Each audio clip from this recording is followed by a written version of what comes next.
Hello, I'm Betty Swann. Welcome to our show, Wisdom in the Night, where you get help for those tough decisions in your life. Tonight I have a great guest. She's an author, executive assistant, and a nanny. Welcome, Galen Jernegan. Hello. It's so great to have you here. I think people are going to love hearing your story, everything that goes on in your life. So let's get started. Great. Tell me a little bit about your background, where you're from, about your family, etc. Sure. So I'm from Oklahoma. I'm an Okie from Muskogee, and I grew up with, there's 9 total kids, and my mom is a saint. She had us all in 10 years. The last are twin boys, and we range from, right now it's 32 to 22, and there's 5 girls, 4 boys, and I love it so much. Are y'all really close? Yeah, we are. We talk throughout the day, and we're spread around the world, so it's off and on. You mean you talk to all 9 every day? Everybody in a group message. Everyone keeps up with babies and nieces and nephews and pictures and what we're doing, so. Well, what was it like growing up in a house of 9? Yeah, so I never had my own room until I was a senior in high school, so that was unique. And we grew up on a farm. I had pigs, and we had goats and cows, and it was fun. I spent most of my time outside, and we were able to travel as a family just in a big white 15-passenger van. So.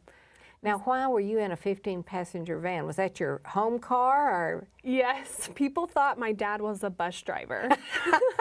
So we would go to McDonald's for lunch, and they would say, "Do you want the bus driver's discount?" And he was like, "No, they're my children. I'm their father, you know." So it's just. So did your parents want to have 9 children? They did, just based off what they'd been through and their journey. They just really wanted a big family, and they would have had more, but my mom had complications almost. They would have had more than 9? Yeah, probably, but she had complications. The last, they were 9 weeks early, my twin brothers, and liver hemorrhage and just a lot of issues. Oh gosh, so but she's okay now. She's great. She's great. So. Now, what did your dad do? He is a worship and singer-songwriter. I know he's been doing that over 30 years now. So is his name Dennis Jernegan? Yes, Dennis Jernegan. Oh, the Dennis Jernegan. Yes, the Dennis Jernegan. Wow, and a lot of songs that people sing today, he wrote them? Yeah, so one of his famous ones is "You're My All in All" and "We Will Worship the Lamb of Glory," and there's a few others, but those are his main ones. Do you remember him writing those songs when you were growing up? I know "You're My All in All" was written the year I was born. So that's kind of a fun memory. And then he started mid-'80s really, and then through until now. So yeah, well, now did you travel with him? Did your whole family go? Yeah, we were homeschooled for a little while, so my mom would pack us all in the van, and we'd put a trailer, and we were lucky enough to go with my dad, and so we'd go to large arenas, to small churches, to TV studios, you know, and sing even with him. And oh, so you sing? Yeah, we all do. The whole family? They called us the Singing Von Jernigans. That's what I was getting ready to say. You're like the Von Trapp. We knew the whole Sound of Music lived in our home. Oh, yes. Really? We loved Julie Do-re-mi? Andrews. You could do Do-re-mi? Oh, how cute. Well, what was that like for you growing up with a famous parent? I know it's kind of, people probably in my, I don't know, it felt normal. But I did notice, like, there was a season where we couldn't go anywhere with really people noticing, you know, who my dad was. And so I kind of learned just to be patient, and we would always be the last to leave. There's always a line of people, you know, wanting to talk to my dad. So I guess I just learned a lot of patience, and we were occupied with each other as friends. You know, we played, and before technology, you know, Yeah, so you just kind of got along with your brothers and sisters while your dad was doing his thing. Yeah. Well, did you ever feel intimidated by it? I don't think so. He always if we didn't want to perform or anything, he wouldn't ever like pressure us. He'd give us opportunity. But I had a brother. He would come every now and then. Like he'd always be there with us, but he ended up just like, Dad, I don't want to do this. So he respected him enough to just say like, it's okay, son, you can sit. And while some of us, who do want to be up there, like. All right. So. Well, so there's probably people watching this show because it goes all over the world. It goes to 166 countries and all over the boroughs of New York. There are people watching that maybe they've had a famous parent and maybe they've struggled with it. Like, how do I get to be who I am? Because I don't want to be famous. Right. Like your brother, Right. I don't want to be famous. Right. Or maybe I do want to be famous, but I want to make it on my own. I don't want to live with your name. Right. What kind of advice would you give people for that? Well, I guess I could maybe answer, because there was almost two questions, like how to be famous or how to get your own name out there. And your identity, really. I feel like if you're proud of where you came from and really owning and giving yourself the confidence, like I can do this, and so you can, like my dad, he's like, Galen, don't be afraid to use my name if you need to. And so that's been a thing I've kind of like, okay, I can do that. And it's almost like a network. Use So that like as a network. when to use the name and when to not. And yeah, there's sometimes it really is helpful. And I think it's okay to use that, but I don't ride that either. Right, there's a difference, right? I don't use that. I don't throw that out there. Like I probably wouldn't even said his name if you didn't say it, So I try to respect my dad, try to respect where he's been, and I do try to create a name for myself. So what would you tell somebody who absolutely doesn't want anything to do with it? They're just not a person that wants to be in entertainment or whatever. Yeah, I say if you just communicate that to your family and to your dad, if you might feel pressured, like, no, I want to go this route. I really respect you, what you're doing, but it's not me. So I feel like if you're confident and if you speak up, I think that's really important, is to just share your heart and where you want to be. So how did you get your own personal walk with the Lord? I mean, I know a lot of times when you grow up when a family has a lot of Christian activity, they just kind of grow into it. Sure. But at some point, Right. it has to become your own personal faith, your own personal walk with Jesus, right? Yes. How'd you get that? So I accepted the Lord at a young age, and then I always just had an extreme, like, knowing, like, God is God. I had little doubt in that area, and I know that's not the case for a lot of people. But then gradually, as you grow up and do kind of form your own, like, different thoughts and different ideas, like, and questions, like, who is God? I took a gap year after high school, and that's where I was just so in between. I was like, is college a thing? I'm really trying to hear God. Where should I be? And then I took a step back and actually got a mentor, a good family friend who my parents really just trusted, they were like, please, it's okay, go ahead. That's good to get counsel from other people. So I met with her on a weekly basis, and she really just helped encourage that those questions with God, and gave me things to study and books to read, and we would just chat over tea. Like, we would just have tea for hours a day, and I would, go from laughing to weeping, but it's really just the spiritual journey that whole year for me, and that kind of set the tone for those next. And that's still going with you now?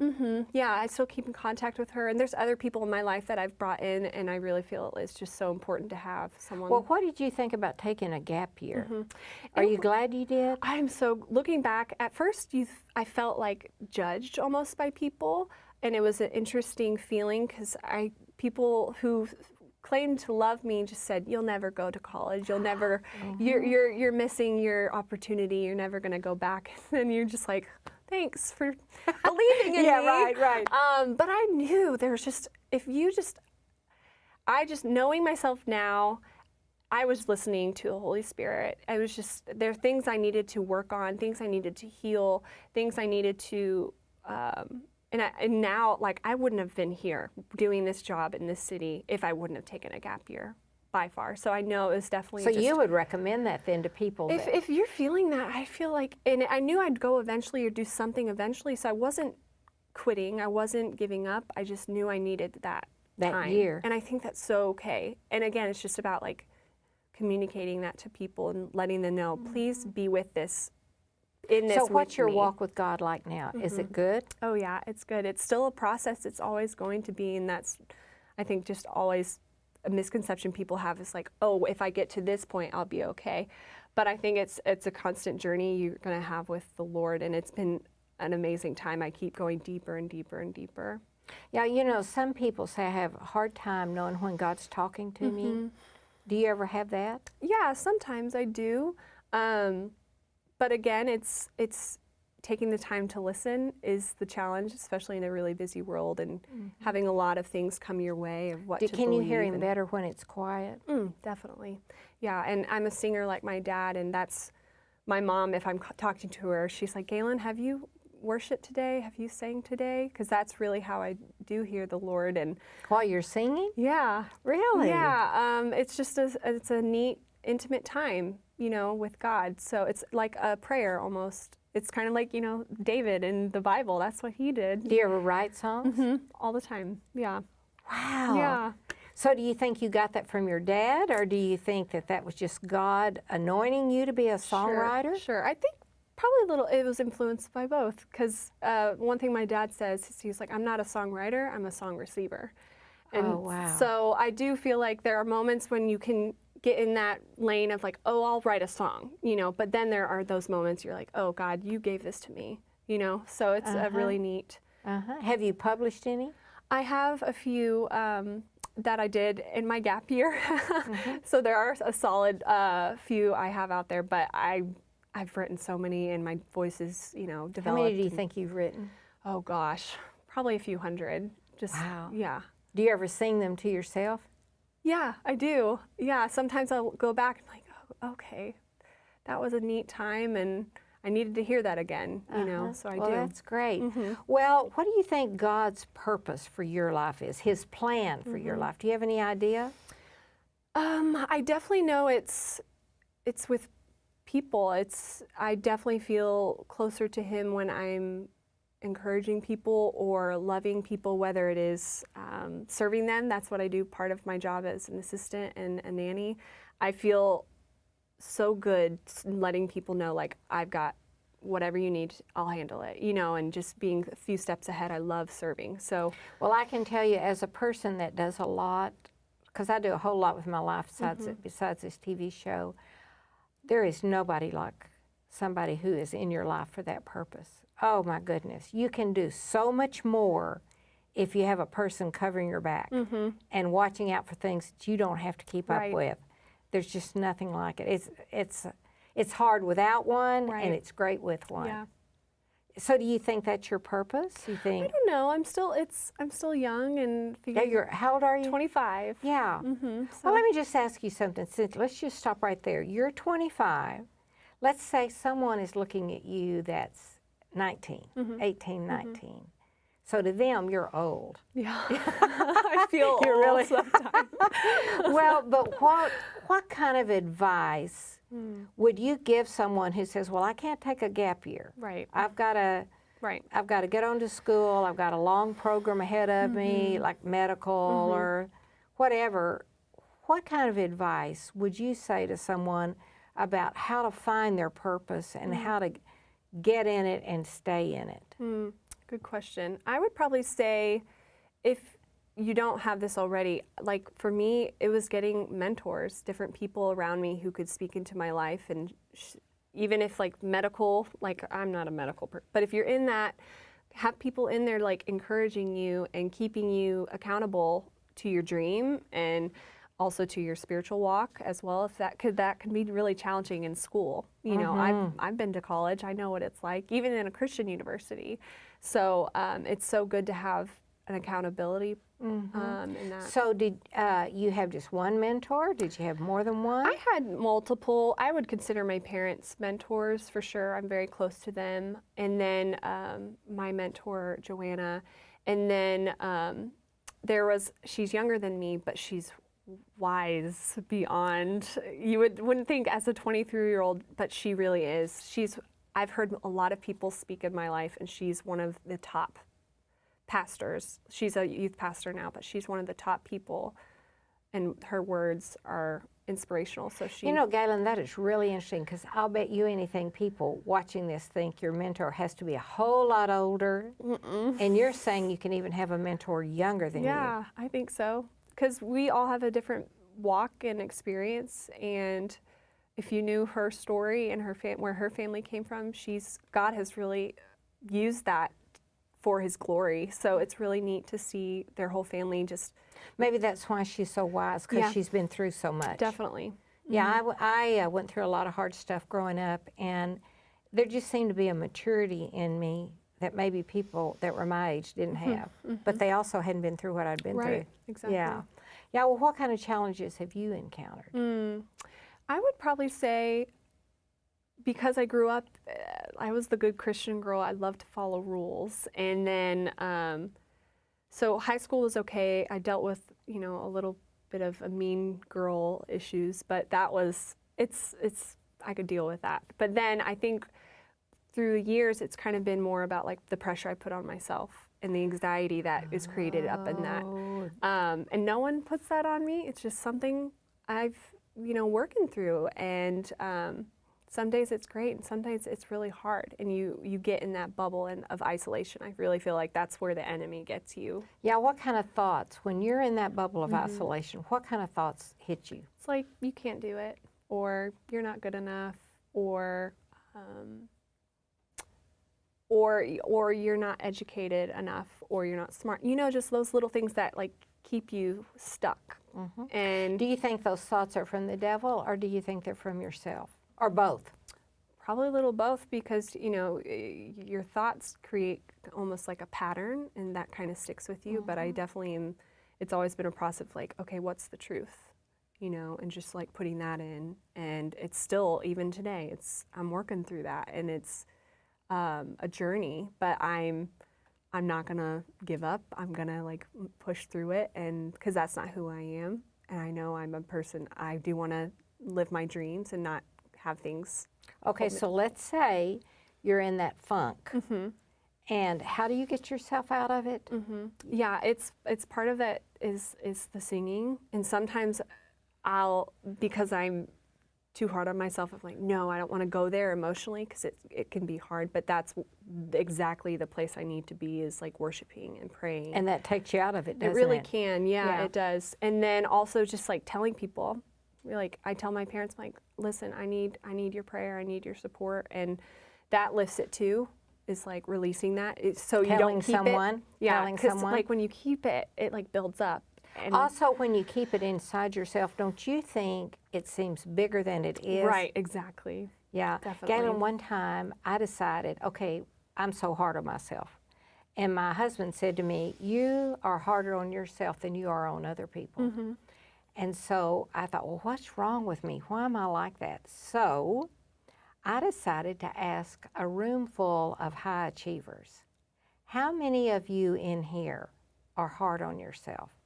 Did you know every single woman, every single one said, I am. Yeah. There wasn't one that didn't. Yeah. And I said, okay, so why are we like that? You know what the answer was? We're all high achievers. Yeah. And so we don't accept less than our very best. And if we do what we think is less than our best, we don't like it about ourselves, and it makes us think, I'm not doing it right, I'm not, So really, you're in actually a very good place to have that going on in your life. Yeah. Because you're not saying, I have these thoughts about myself because I had a mean parent that No, talked down yeah. to me, that Right. wasn't supportive, maybe was even abusive. You're not saying that. And there are people watching it Right. that they do have that because they heard all of their life. Right. You're nothing, you Right. won't amount to anything. Right. But you're not talking about that. You had people supportive of you, Yeah. wanting to help you, willing to let you get another mentor beside themselves, and yet you still struggle with that. I think that's very important. So I need you to think about what kind of a wisdom thought you would tell someone who's struggling with that right now, watching this show tonight, they're watching. What would you say?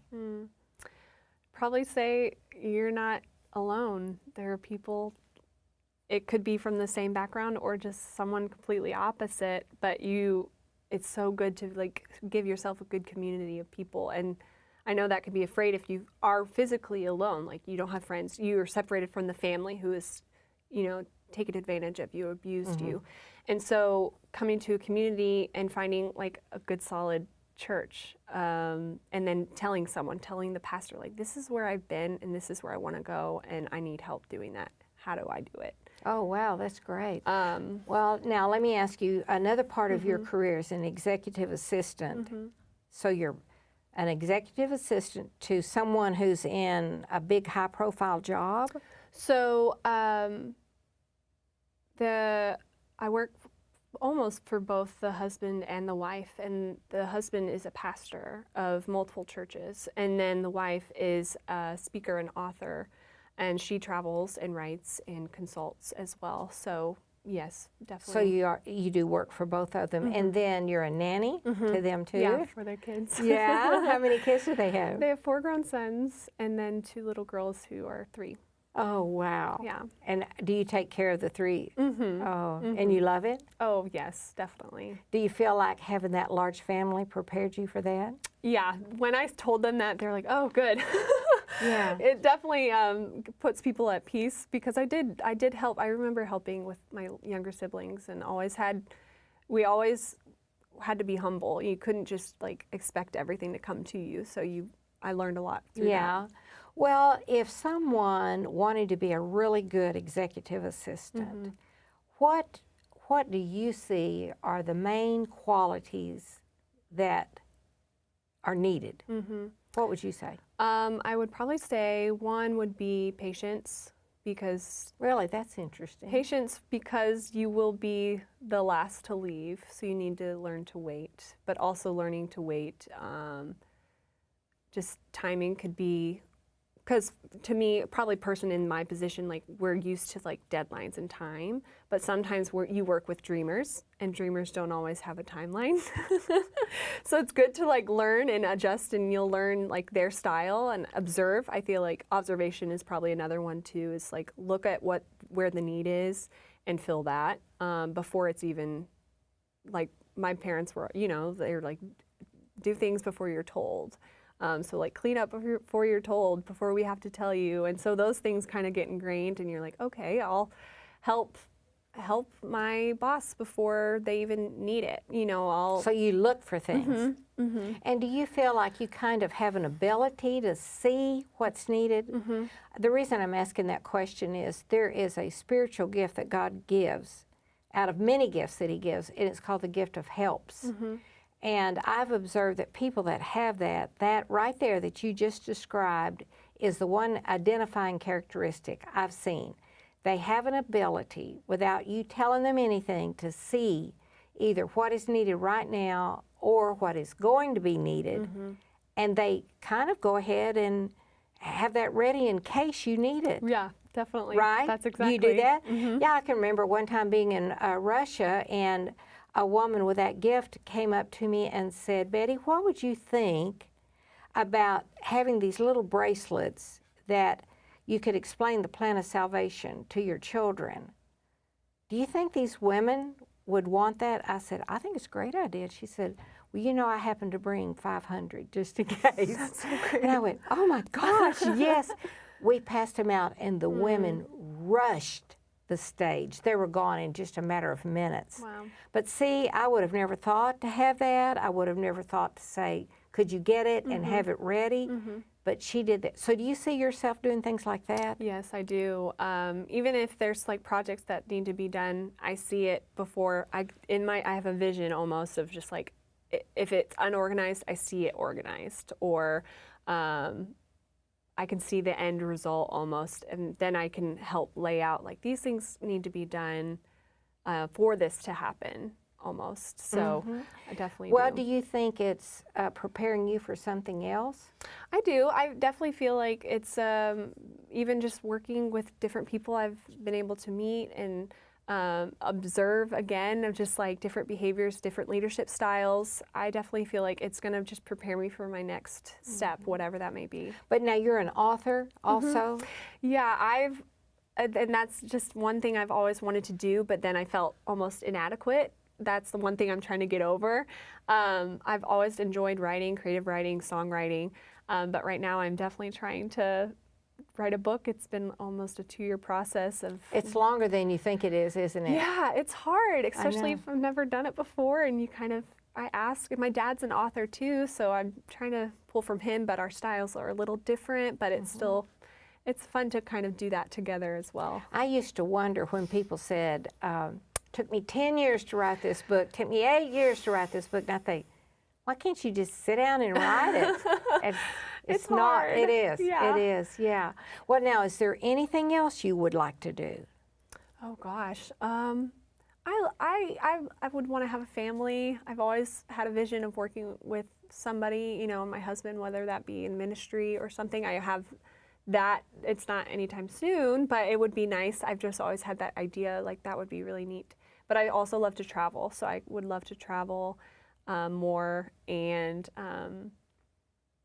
now, do you want to have a lot of children? not 9, not 9, but yeah, I could have like 3 or, you know, a couple kids. That would be great. Yeah. Yeah. Well, now, you seem to me to be a person that has a lot of humor about you. So do you have a funny streak in you? I can be pretty funny, I guess, if Yeah, I and need to be. are you kind of drawn to that and maybe developing that aspect of your life, or?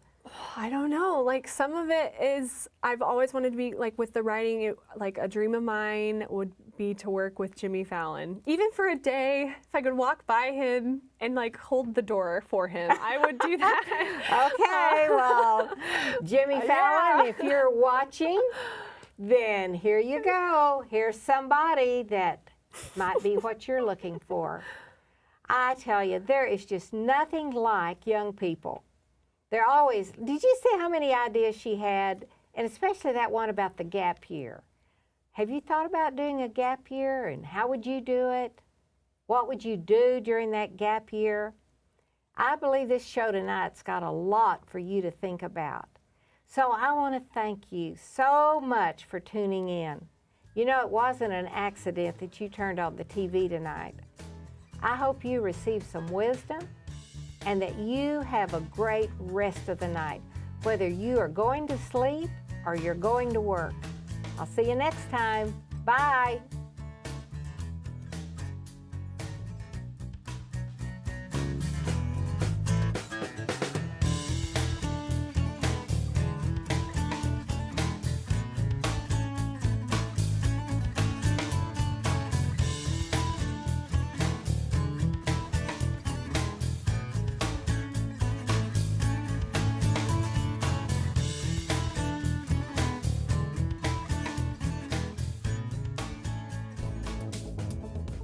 Hello, I'm Betty Swann, the woman who interviews people on the show.